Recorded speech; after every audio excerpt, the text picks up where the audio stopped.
حضور علیہ السلام نے ایک دن صحابہ سے فرمایا تھا کہ تم ایک ہوتے ہو اور کئی ہزار کافر کو بھگا دیتے ہو، ایک وقت آئے گا کہ ایک کافر ہوگا اور 1000 مسلمان کو بھگا دے گا۔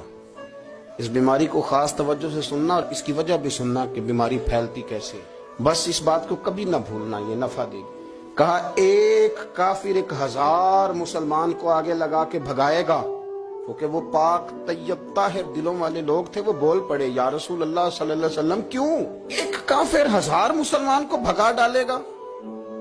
کیا وجہ ہوئی، کیا ہو جائے گا؟ 2 جملے میرے نبی کریم نے اور بات ختم کر دی۔ 2 جملے فرمایا تمہیں وہن ہو جائے گا، وہم نہیں وہن، واو ہا نون، تمہیں وہن ہو جائے گا۔ یا رسول اللہ یہ کس بیماری کا نام ہے؟